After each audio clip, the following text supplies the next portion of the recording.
Welcome to Win Auto Garage. Sa channel ko, panalo ka rito.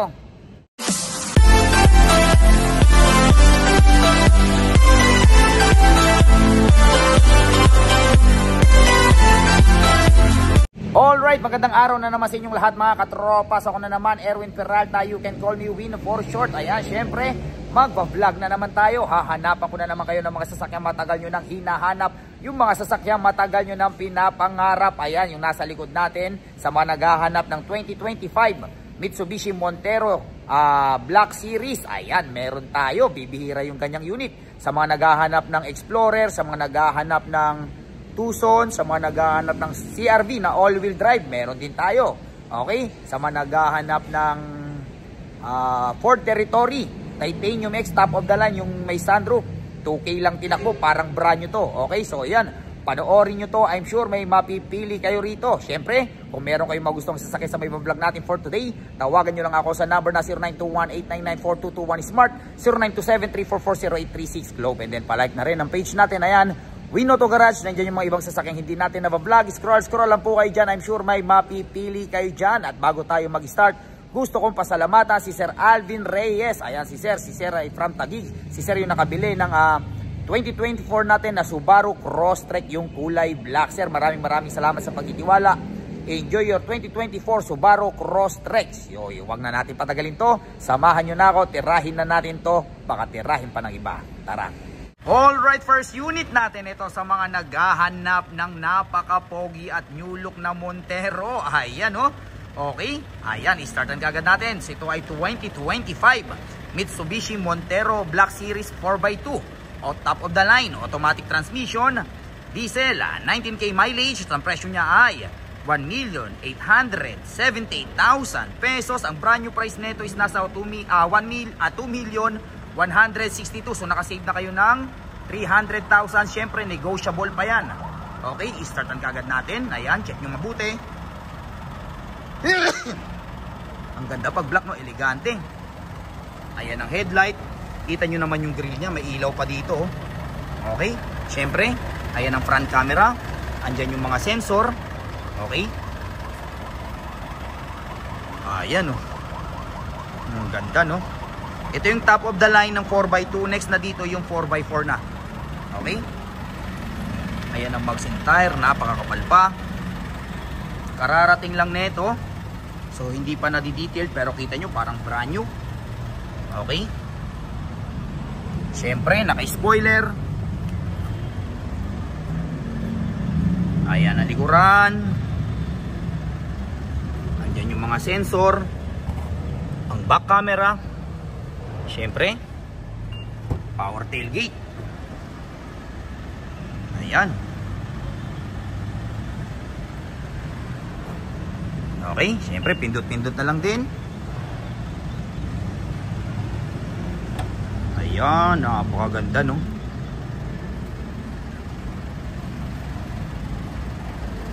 Okay.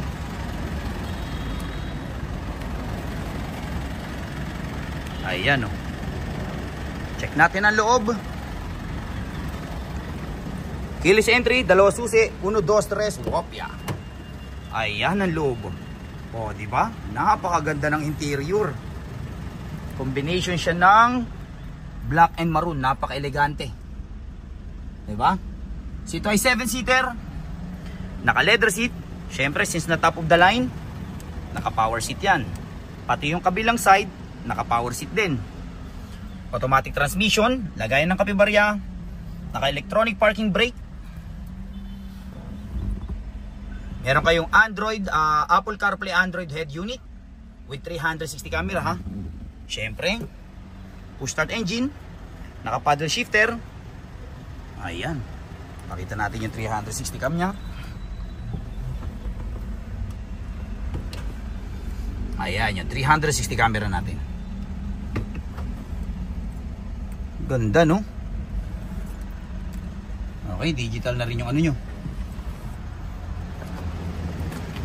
Ayan, no?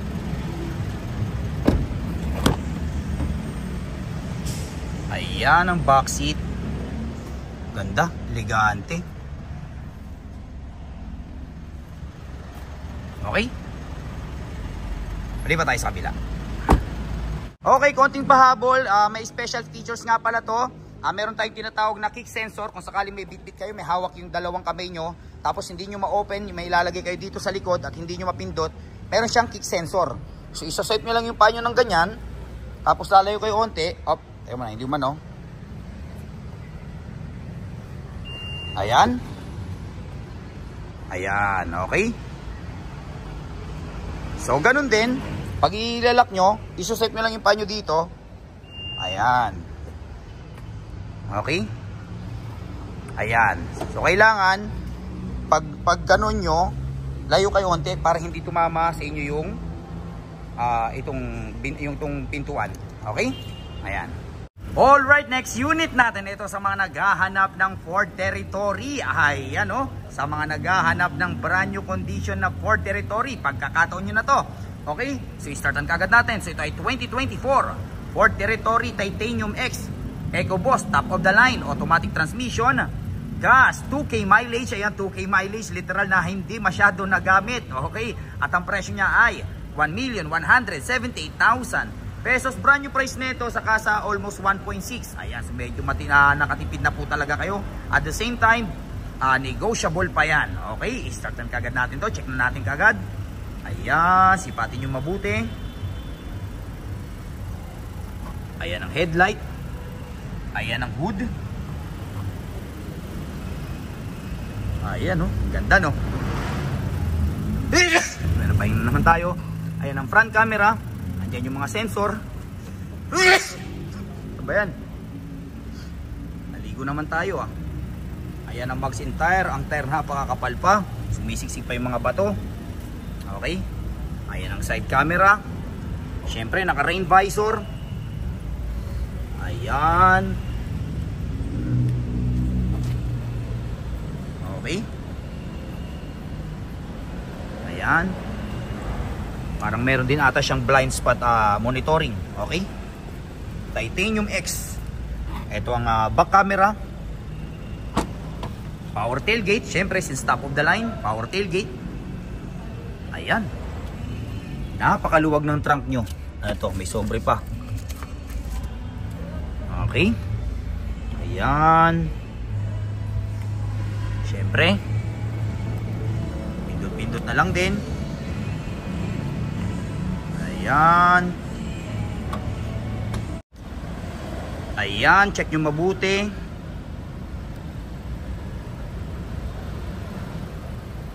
Okay. Ayan ang mags in tire. Tama, meron nga siyang blind spot monitoring. Okay. So kung meron kayong isa sa mga safety features niya, minsan kasi pag meron na nakadikit sa atin, hindi na natin nakikita. Iilaw yung sa may side mirror. Ayan. 1, 2, 3, wopya. Marami palang special features to na wala dun sa ordinaryong titanium. Ayan ang loob. Okay. O, diba? Napaka-elegante. Siyempre, naka-power seat. Combination siya ng parang gray and then parang hindi siya totally white eh. Parang cream, ganun. Okay? Ayan. So ito ay 5-seater. Naka-leather seat. Siyempre, automatic transmission. Lagayan ng kape, barya. Naka-electronic parking brake. Ito pa yung mga ibang tawag dito. Tawag dito para sa mga ibang specs. Ayan. Okay? So meron kayong touchscreen na napaka laki. 'Di ba? Siyempre push start engine. Ayan, push start engine. Naka 360 camera with adaptive cruise control. Park natin. Ayan, may napakagandang 360 camera. Okay? And then yung nagpa-elegante, yung kanyang tawag dito. Ayan, sunroof. Meron kayong napakalaking sunroof.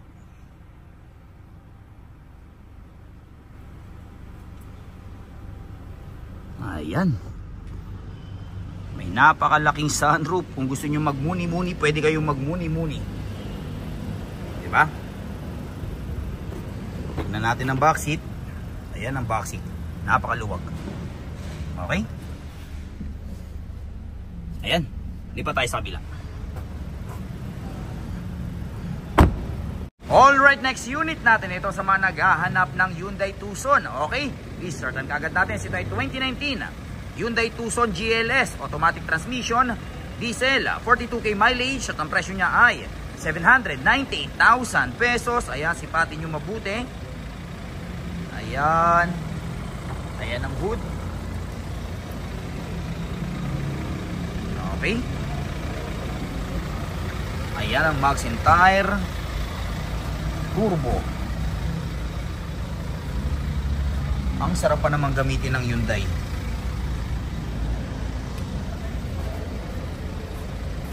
Ayan. Okay.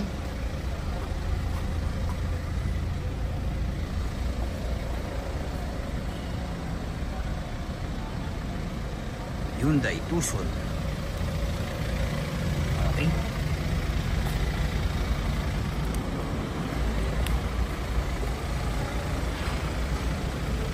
Check natin ang loob. 1, 2, 3, Wopia. Ayan ang loob. Okay. So ito ay 5-seater. Okay, naka leather seat. Automatic transmission. Lagayan ng kape barya. May napakalaking monitor. Ayan. Okay. 2019 Hyundai Tucson GLS CRDI. Ayan, diesel. Okay, malipat tayo sa kabila. Alright, next unit natin. Ito sa mga naghahanap ng Honda CR-V SX top of the line, all-wheel drive. Okay, medyo matagal-tagal tayong hindi nakapag-vlog ng ng CR-V. Ayan, pagkakataon nyo na.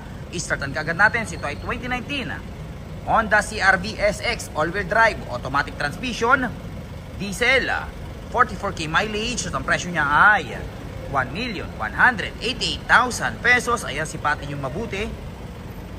All-wheel drive to 4x4. Okay. Ayan ang headlight. Ayan ang hood. Kulay gray. Ayan.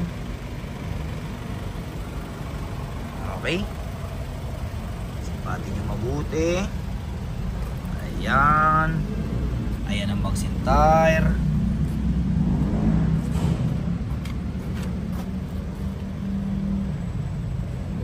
Okay. Andiyan yung mga sensor. Turbo diesel. Okay. Ayan ang back camera. Ayan. Check nyo mabuti. Dami rin naghahanap sa atin ng ganito. Euro 4. Okay.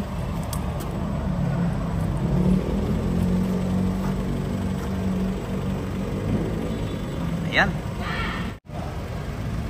Okay, check natin ang loob. 1, 2, 3, Wopia. Ayan ang loob. Okay, medyo marumi lang. Kararating lang din kasi. Okay. So ito ay 7-seater. Naka leather seat. Siyempre, since top of the line, power seat. Okay. Automatic transmission. Okay, pindot-pindot na lang. Kung i-reverse nyo, pindot. Ayan, drive, sports mode. Naka electronic parking brake. Okay, with touchscreen head unit. Push start engine. Naka paddle shifter. And then may napakalaking sunroof. Okay. Ayan. May napakalaking moonroof, sunroof. Tsaka maganda nito yung naging elegante dahil do sa ano yun, parang touch up ng wood. 'Di ba? Okay. Ayan. 2019 Honda CR-V SX. Malipat tayo sa kabila. Alright, next unit natin. Ito sa mga naghahanap ng Ford Explorer Sport 4x4. Ayan. I-startan kagad natin. So ito ay 2016 Ford Explorer Sport 4x4. 3.5 liter V6 automatic transmission. Gas, 38k mileage. At ang presyo niya ay 828,000 pesos. Ayan Napakasarap gamitin. V6 ba naman 4x4. Ayan. Ayan ang hood. Explorer. Ayan, nabayang na naman tayo. Okay? Lalong naging gumanda. May ilaw pa siya rito. Andyan yung mga sensor. Ayan. Tin-trade in sa atin to. So sa mga gustong mag-trade in, nag-accept tayo ng trade in ha. Kunwari may mga unit kayo dyan, gusto nyo mag-upgrade. Ayan, nag-accept tayo. Ayan ang Maxxon tire. Okay. Ayan. Black, kararating lang din na ito ha. Kaka-trade in pa lang sa atin. Ayan o. V6 EcoBoost 4-wheel drive. Yan yung mga sensor. Ayan ang reverse cam. Syempre, power tailgate.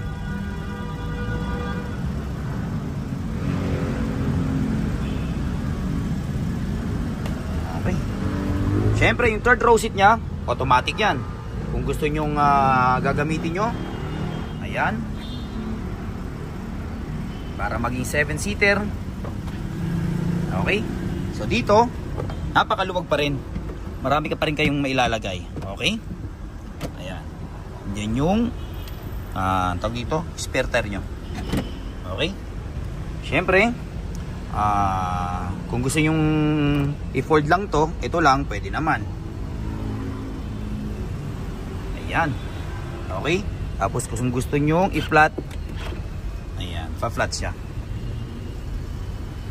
Okay. So lumuluwag siya, napakarami nyong pwedeng ilagay. Ayan. Then pindot-pindot na lang din.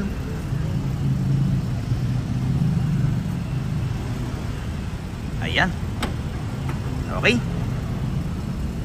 Ayan, sipatin nyo mabuti. Hindi pa nadidetail to ha. Tsaka ginamit natin, ang sarap gamitin. Napakalakas umatak. Talagang pwedeng pangkarera to eh. Sport eh. Okay, 1, 2, 3, wopya. Ayan ang loob. Tsaka napakaluwag na ito. Diba? Siyempre, naka power seat. Kabilaan yan, power seat ha. Ayan. Ang luwag no. Okay, so ito ay 7-seater. Naka leather seat. Automatic transmission. Lagayan ng kapibarya. Ayan yung mga pihitan kung pwede sa maputik, sa sun. Ayan. Naka touchscreen. Siyempre, push start engine. Ayan.